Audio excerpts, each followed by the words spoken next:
Quero compartilhar com você, irmãos e irmãs, um texto da Bíblia muito precioso, que é uma daquelas raras conversas que Jesus teve a oportunidade de destacar algo assim muito profundo, e é como a gente, às vezes a gente dá alguma resposta para alguém, ou conversando com alguém, a gente responde de tal maneira que às vezes você diz assim, não sei como eu falei aquilo, né? Às vezes tem respostas assim, excelentes, né? E às vezes tem resposta mais sérias, mais duras, mas são coisas assim, né? Eu me lembro que eu estava lá em Londrina, e a gente estava no encontro de pastores lá, e aí a gente foi para a fila do almoço, e fomos almoçar, e o almoço, sabe a hora que você está morrendo de fome, e aquele almoço estava maravilhoso? Eu lembro até agora, tinha costela e tinha mandioca frita com bacon. Olha aí, vocês iam dormir hoje sem comer nada, não vai dar certo hoje, hein? Vocês vão ter que comer alguma coisa. E aí eu cheguei assim, né, eu falei para aquela irmã, a irmã que estava servindo, porque daí eles estavam servindo, né, assim, concha por concha, porque se deixar liberado, a turma, sabe como é, né? Não dá, né? E aí eu cheguei para a irmã e disse, irmã, faz com que você está vendo Jesus de 40 dias depois de jejuar no deserto, hein? Aí ela olhou para mim e falou assim, então é bem pouquinho, porque comer demais depois de jejum faz mal. Aí eu falei, eu fiquei pensando em outra resposta para não conseguir. Então são aquelas respostas, né, que a gente dá assim, que caça. E aqui nesse texto que nós vamos ler, essa mulher deu uma resposta dessa. Olha só. Diz assim em Mateus capítulo 15, verso 21. Partindo Jesus, retirou-se para os lados da cidade de Tiro e Sidom. E eis que uma mulher cananeia, que viera daquelas regiões, clamava, Senhor, filho de Davi, tem compaixão de mim? Minha filha está horrivelmente endemoniada. Ele, porém, não lhe respondeu nada. E os seus discípulos, aproximando-se, rogaram-lhe, despede-a, pois vem clamando, gritando atrás de nós. Mas Jesus, então, respondeu para os discípulos, não fui enviado senão às ovelhas perdidas da casa de Israel. Ela, porém, veio e o adorou, dizendo, Senhor, socorre-me. Então, aqui no versículo 24, ele está dizendo que aquela mulher é cananeia. Ela era uma mulher misturada.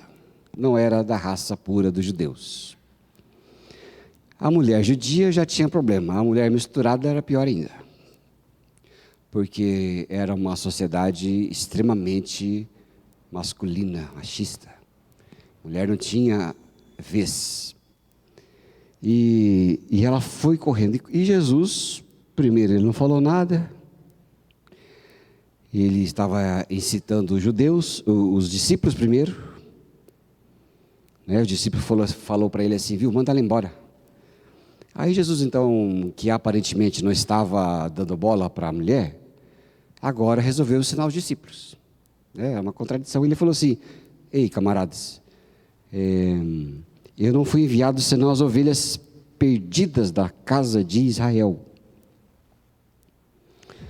Ele estava falando, é para os judeus que eu vou fazer as coisas. Mas ela continuou insistindo, socorre-me. E no verso 26 ele disse assim, respondeu então ele, não é bom tomar do pão dos filhos e lançá-lo aos cachorrinhos. Então os filhos eram o povo de Israel.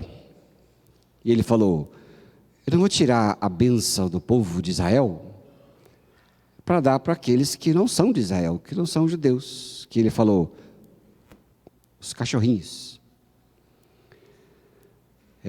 Aí então aquela mulher deu aquela resposta. Então ela replicou, Senhor,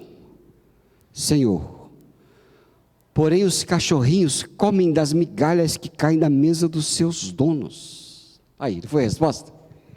Aí pegou Jesus, né? Aí pegou Jesus de jeito. Não é bom tirar dos filhos e dar para os cachorrinhos. A mulher olhou, pensou, e inspirada falou: mas os cachorrinhos comem da mesa que cai dos donos. Eu quero um pouquinho. Aí Jesus ficou com o coração quebrantado, né? Porque ele viu que a resposta daquela mulher foi tremenda. E ele falou assim, no verso 28, ó mulher, grande é a tua fé, faça-se contigo como você quer. Olha, grande é a tua fé, e faça-se contigo como queres. E desde aquele momento, diz a Bíblia, que a filha dela ficou sã. Olha que coisa mais tremenda, milagrosa, né? Acontece por onde Jesus passa. E essas interações aqui que a gente vê são muito significativas. Ele interagiu ali primeiro com os fariseus e os escribas, que eram aqueles que guardavam a tradição. Né? Eles guardavam a tradição, eles não guardavam a fé, eles não eram zelosos da fé, da palavra, como a gente fala hoje, de modo mais comum. Eles não guardavam isso, eles estavam guardando a tradição. Não importa se aquela mulher, ou quem quer que seja, fosse morrer, ou até das suas necessidades. Mas eles guardavam a tradição, só isso que eles queriam fazer. Não se portavam com a vida ali das pessoas. Então, nesse período aqui, os fariseus e esses escribas sempre confrontavam Jesus com aquilo que ele fazia. Porque se Jesus era filho de Deus, ele tinha mais do que eles guardar a tradição. Esse que era a crise de Jesus. Porque os fariseus, os religiosos, o povo que guardava a fé dos judeus, eles estavam sempre arrumando encrenca com Jesus, porque Jesus queria guardar a palavra do seu Pai. Aquilo que o Pai tinha dito no seu espírito, do que ele queria que o povo vivesse e experimentasse. Mas aqueles religiosos queriam que eles guardassem a tradição, os costumes que eles inventavam. E Jesus estava sempre, constantemente, trombando com eles. Trombando com eles, porque Jesus tinha que ser o primeiro a não fazer a bênção para aquela mulher. Mas Jesus, ele fez. Mais uma vez, Jesus abençoou quem eles não queriam que abençoasse. Não é uma coisa louca isso aqui? Às vezes a gente fica sem entender, né? Esse tipo de coisa. Mas era isso mesmo. Jesus queria sempre preservar o espírito da fé.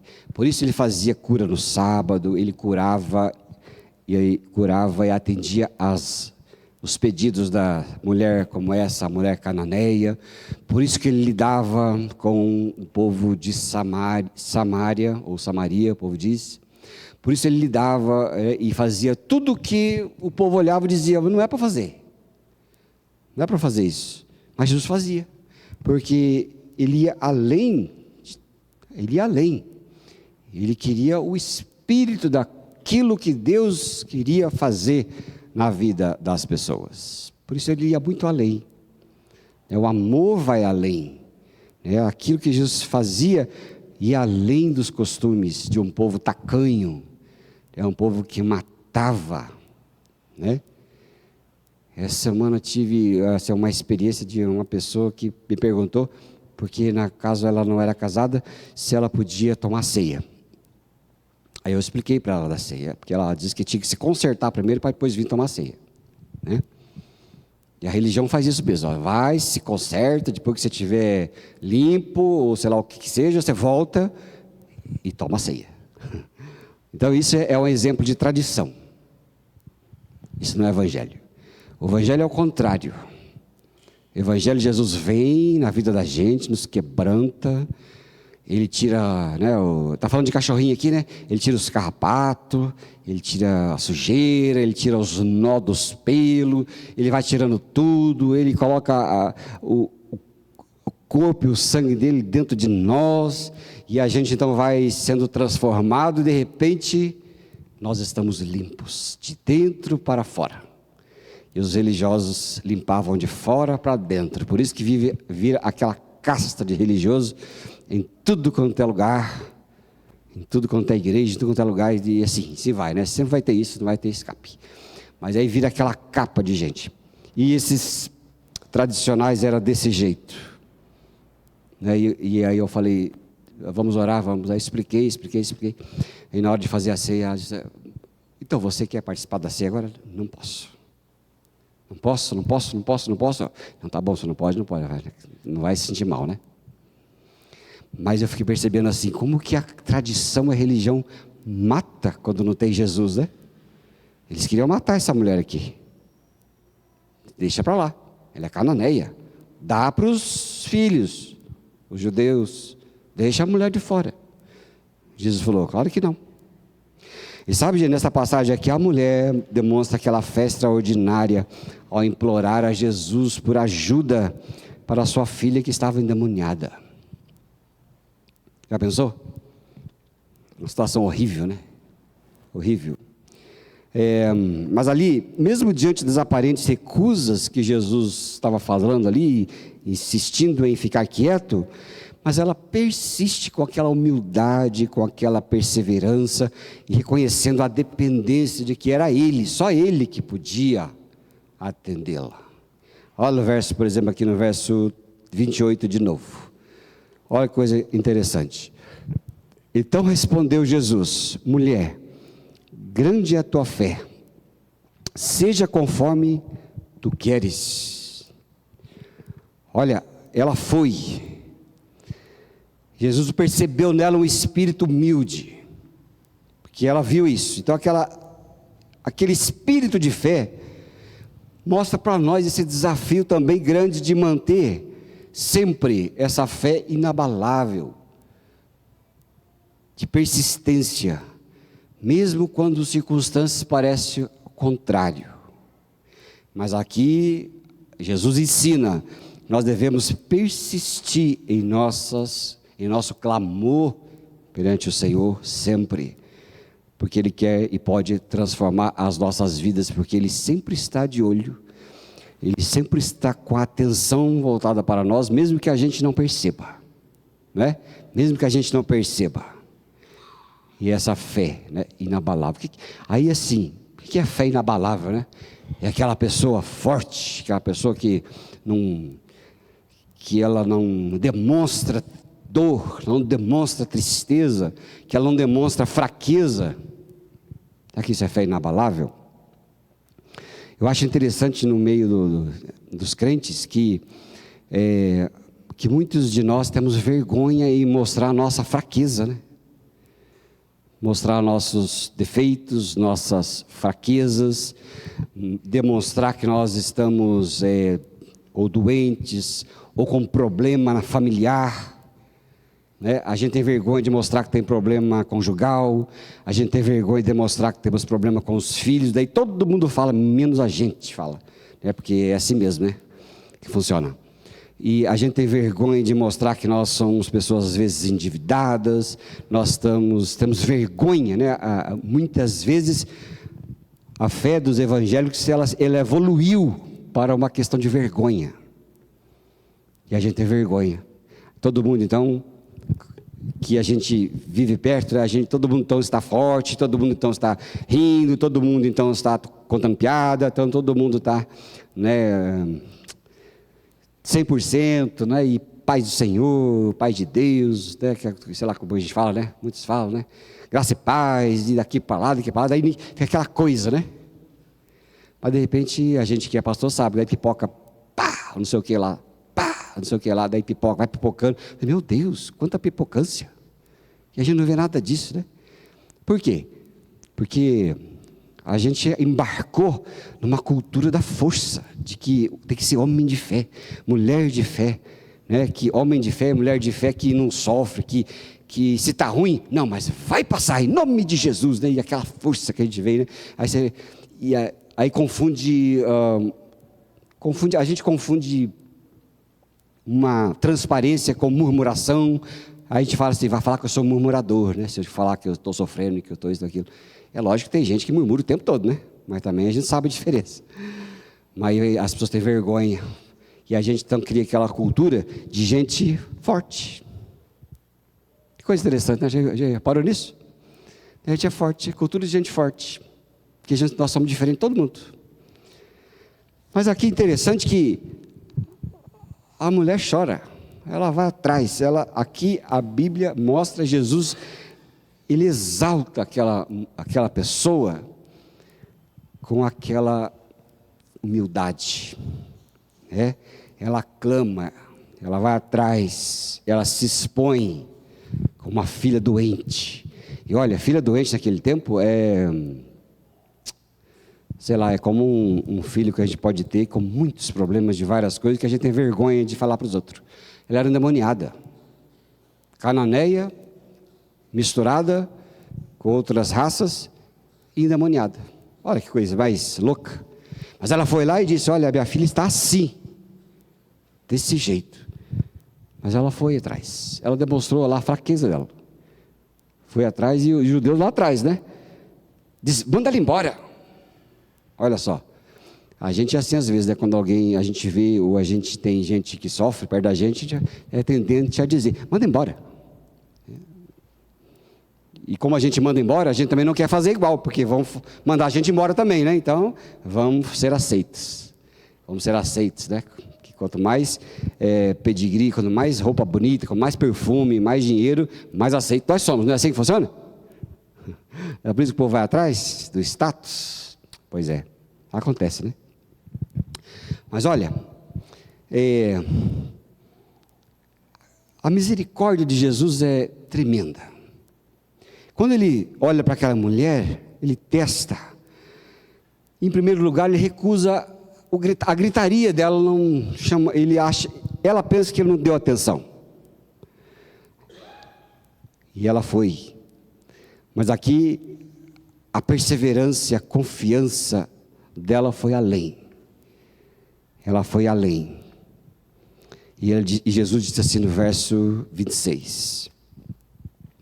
Ele, porém, respondendo e disse, não é bom tirar o pão dos filhos e lançá-lo aos cachorrinhos. Não é bom lançar, não é bom tirar. Olha o que Jesus faz aqui. Mesmo quando a gente enfrenta desafios que são aparentemente difíceis, a busca por Jesus deve estar sempre constante, sabe? E a sua misericórdia, ele é misericordioso. Essa palavra misericordioso é uma característica pessoal de Jesus, né? A sua misericórdia, a sua disposição em nos atender. E às vezes a gente vê que Jesus quer ajudar-nos às nossas necessidades mais profundas, né? E essa fé, então, ela não é aquela fé de super pessoa. A maior fé é a fé humilde. A grande fé é a fé simples. Esta é a grande fé. A grande fé não é a fé de alguém que se imposta com grande conhecimento, com grande palavras de sabedoria. Não, a grande fé que Jesus elogia é a fé que nós vemos ali, que ele fala que ele elogiou aquela mulher, que ela falou para ele, né? Olha, eu quero também comer do pão que cai da mesa dos donos. Eu vou comer ali. E quando Jesus olhou aquilo, ele falou assim, essa mulher é simples. Ela sabe receber, ela sabe pedir, ela não se envergonha, né? É a fé simples. Fé, ela é um exercício, né? A fé é só um exercício. Muitas vezes você ora, você anda na presença de Jesus, você anda com Ele, e você ousa crer, às vezes você até nem acredita, Eu lembro que às vezes tem muitos crentes que quando ora para as pessoas, de repente a pessoa vem e fala assim: olha, lembra a oração que você fez?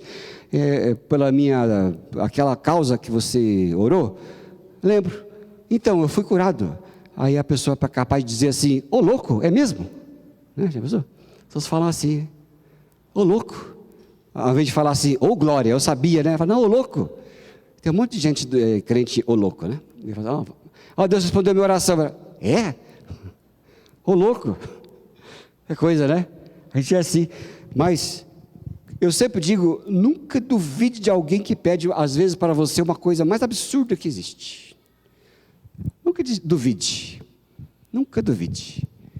Porque Deus honra a fé de quem pede, sabe? Por mais absurdo. Eu lembro que eu era pastor lá no norte do Paraná. E lá, uma irmã muito simples, ela veio e falou assim: pastor, Deus me deu uma palavra que Ele vai me dar um carro. Eu sabia onde ela morava, sabia o que ela fazia. E aí eu, pastor cheio de fé, olhou para ela e falou: é, irmã? É, pastor, tá bom, então vamos orar, né? Olha que coisa, né? Olha, aqueles 8 meses depois, a mulher apareceu com o carro lá para eu ungir o carro dela. Ela falou: pastor, lembra? Olha o carro, comprei o carro, você viu, unge meu carro? Que carro? O carro, quando a gente orou lá, Deus me deu. Ô louco! Aí eu fiquei envergonhado, né? Daquele tempo em diante, eu sempre uso essa frase: nunca duvide de alguém que crê na coisa mais absurda que você imaginar que a pessoa peça. Porque se ela tiver a fé simples, que ela simplesmente se entregar, que ela simplesmente deixar Deus agir, olha, não duvide não. Não duvide não, que você pode ser envergonhado. Porque a fé simples, grande, quando Deus fala que grande é a sua fé, essa grandeza de Deus é sempre no diminuto. Na religião você sempre sobe, sobe, sobe. No evangelho você sempre desce, desce, desce. Na religião é assim que funciona. Na religião é sempre nós queremos conquistar. No evangelho é Ele quem dá. É Ele quem dá. A gente não sabe pedir. Sabe aquela pessoa que faz tudo ela faz tudo e não pede ajuda? Aí está uma pessoa que ela sempre vai ter dificuldade em pedir a Deus, porque ela vai sempre duvidar de Deus. Estava aqui nas obras aqui esse final de semana todo aí, eu vi uma pessoa lá fazendo tudo, mexe, eu ficava só olhando a correria da pessoa, né? Aí eu ali parado, eu falei assim: puxa vida, por que não pede? Estou aqui, pede, eu vou ajudar. Mas a pessoa não pedia, fazia. Eu ia ajudar, mas não ajudei de propósito, fiquei só esperando. Eu vou ver até onde a pessoa vai sozinha. Eu fiquei esperando, e nada. Aí eu fiquei analisando, eu falei assim: olha, aí é um tipo de gente que faz tudo e não pede nada, que acha que é da própria força, ao invés de pedir. Olha, vamos fazer isso, daquilo, me ajuda isso, me ajuda aquilo. Tão fácil. Daniel, me ajuda a arrastar essa mesa para o lado ali? Ele dá um pulo, né? Mas se eu quiser arrastar sozinho, E aí quando você vê alguém assim muito centralizadora, que faz tudo e que tem vergonha ou medo de pedir, ou tem medo de pedir porque vai receber um não, ou tem medo de pedir porque ou que quer se sentir muito útil, tem muitas essas coisas também. E aí você pode ver que a pessoa é reticente em receber graça de Deus. Ela não recebe. E portanto, muitas vezes nem ora. Porque ela desconfia de que Deus não vai fazer. Porque a gente se espelha. Assim como nós somos, nós espelhamos para Deus também. Se eu sou ruim, Deus é ruim. Se eu faço por merecer, Deus também. Ele vai só me responder se eu fizer por merecer. Então, é o espelho da gente. Mas quando você conhece Jesus e a sua graça, que Ele veio fazer tudo a quem nada merece e nem vai ter condições de merecer, e você descansa, aí começa a chover bênção no seu jardim. Coisa que você nem esperava começa a aparecer. Milagres que você nem dava conta, eles começam a vir.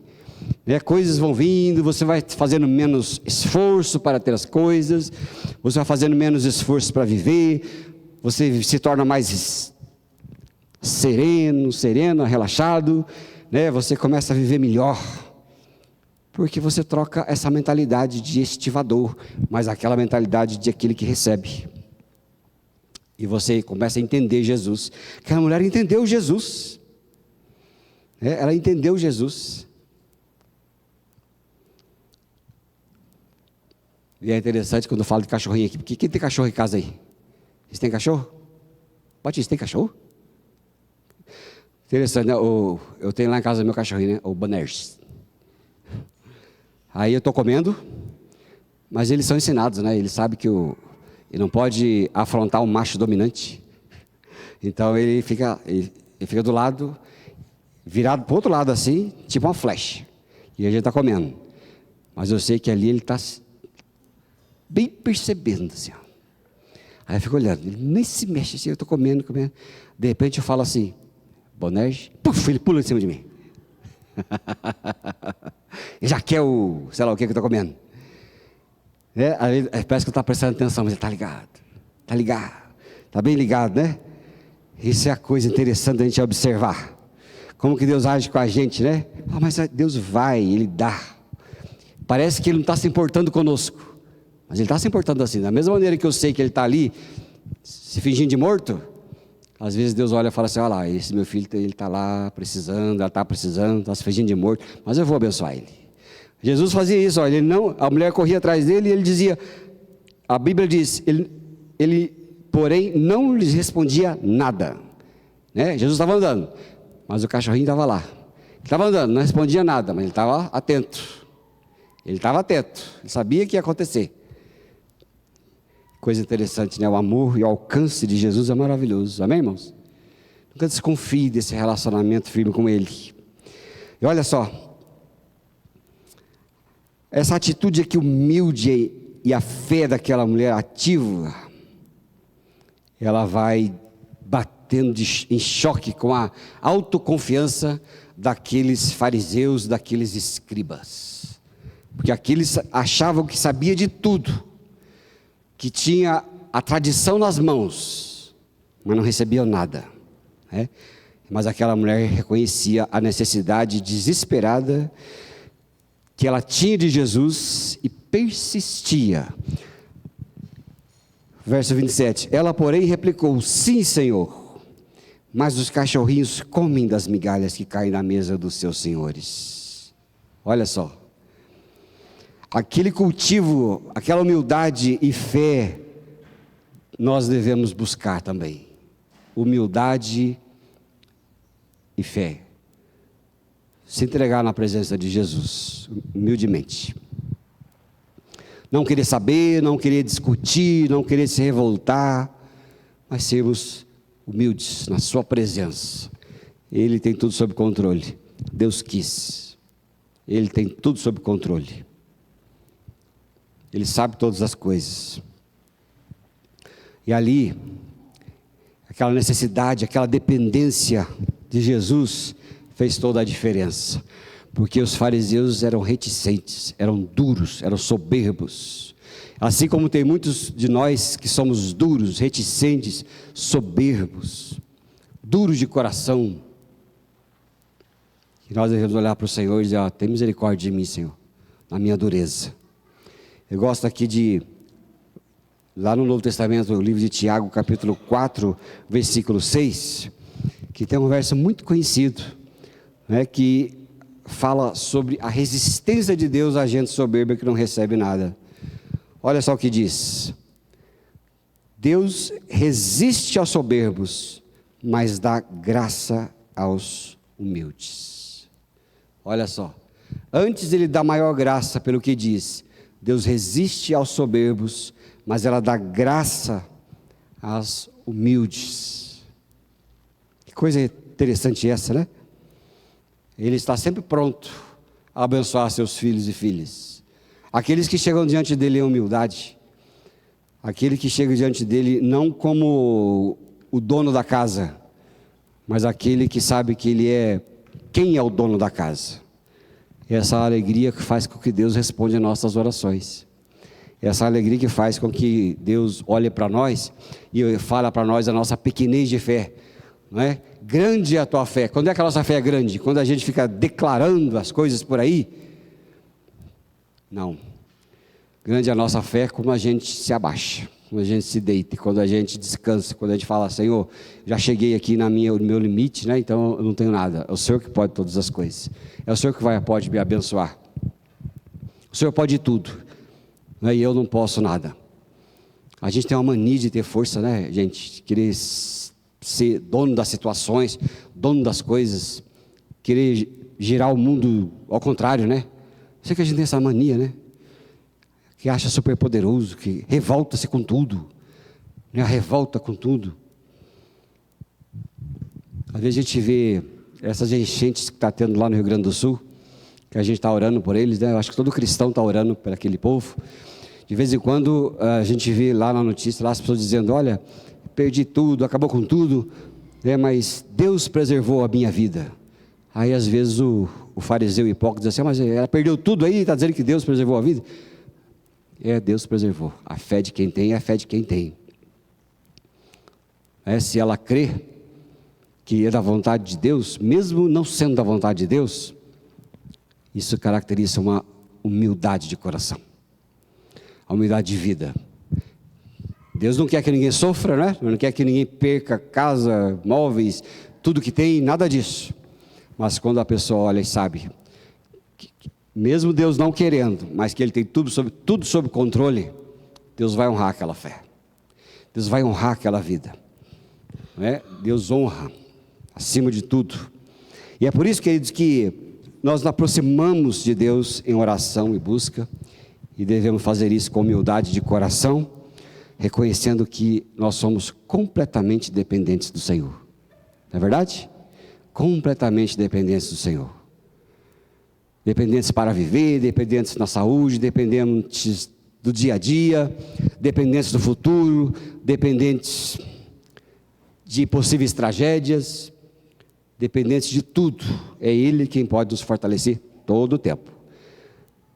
E às vezes a gente pega, e aquele homem e mulher de oração de vez em quando dá uma invertida no coração de Deus, né? Quando a gente ora e o Senhor olha para nós e fala assim, puxa, você teve humildade de pedir isto? Você teve humildade de andar assim? Você teve humildade de viver desse jeito? Ele olha para nós e é o que diz lá, Ele dá graça aos humildes, mas Ele resiste aos soberbos. Amém, queridos? Não é? Mesmo para aqueles que sofrem tragédias, se ele for resistente, vai sofrer duas vezes. Vai sofrer pela tragédia e vai sofrer pela resistência revoltante de um coração soberbo. Mas se é humilde, vai ser honrada na sua fé, e Deus vai suportar a vida desses que creem, que até nas situações difíceis e revoltantes, ela diz, Deus tem tudo sob controle. Amém? Qualquer coisa que aconteça na sua vida, seja nesta semana, seja por os dias que virão, ou que aconteceu, você pode saber, né? O nosso Deus, nosso Pai, tem tudo sob controle. Amém? Que Deus nos abençoe nesta semana, né? Semana rica, e a gente possa se lembrar da humildade e alegria, e a resposta fenomenal daquela mulher para Jesus, que abriu as comportas da bênção. Já pensou? Aquela filha endemoniada, sabe o que é uma pessoa endemoniada? Você não tem ideia, você acha que já viu alguma coisa, não queira saber o que acontece, mas de repente ela vê a sua filha sendo sã, parar com se debater, de se quebrar, de quebrar tudo e ficar sã, consciente. E você olha para ela, olhou para aquela menina e disse, olha o que aconteceu. E Jesus simplesmente falou para ela, faça-se contigo como você quer. Olha, sabe que isso é suficiente para você ser humilde na sua oração? Olha, se você está orando, você ora e você veja Jesus falando para você, faça-se conforme você quer. Para quem que ele fala isso? Só para aquele que é humilde de coração, né? Aquele que cresce para baixo. Aquele que cresce para baixo. É humildade, né? Cresce para baixo. Sabe qual a diferença do trigo e do joio? O joio e o trigo crescem junto. É bonita a plantação de trigo, né? Já viu? Quando ela está quase madurando assim, você vê aquela coisa amarelinha, linda de ver. Eu vendia peças agrícolas e vendia muito saca-palha. Alguém sabe o que é saca-palha aqui? Ninguém sabe o que é saca-palha? Olha que interessante, vocês são urbanos mesmo, hein? Não sabe, Edson? Não, essa sabe, lógico. Tem aquelas colheitadeiras grandes, né, enorme, né? E dentro daquelas colheitadeiras tem um tubo de ferro assim, todo dentado, pesado, que vai como daqui quase na parede. Ruim de carregar, você se machuca tudo. E às vezes eu tinha que carregar os 4 daqueles lá para os clientes, naquelas F1000, né? Lembra quando a F1000 era carro de fazendeiro ainda? Todo mundo tinha uma F1000, né? Colocava lá 4. Doía, baixava todas as mãos.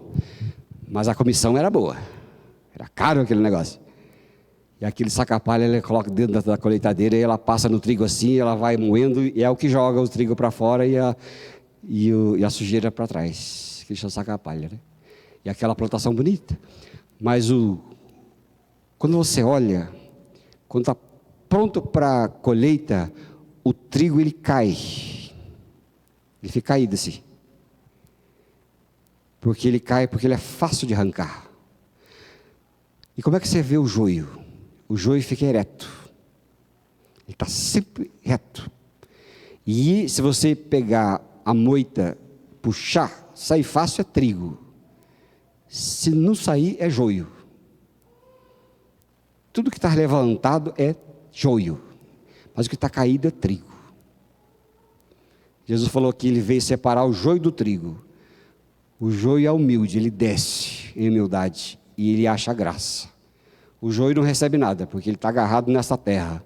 Ele não quer sair desta terra, ele quer ficar nesta terra. E a fé dele é a fé dos fariseus. Mas o joio, ele se inclina em humildade. E é esse que Jesus veio, passar o saca-palha. Que ele encontre a gente assim, né? Prostrados. Porque ele resiste aos soberbos, mas dá graça aos humildes. Vamos orar? Queria orar com você, né? Vamos ficar em pé. E você que deseja oração, coloca a mão aí no seu coração. E nós vamos orar. Talvez você esteja aqui como aquela mulher.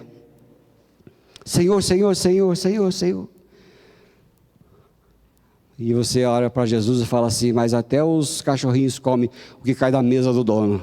Na mesa do Todo-Poderoso, cai para nós também e a gente come. O Pai e o Filho, na sua glória, no seu poder, na sua graça, eles estão firmados. Mas nós, ali, olhamos para ele e diz, mas Senhor, responde a minha oração. Porque a gente quer comer aquilo que cai lá da sua mesa celestial. Mas o que ele cai da mesa celestial não é pouca coisa não, é muita coisa. É suficiente.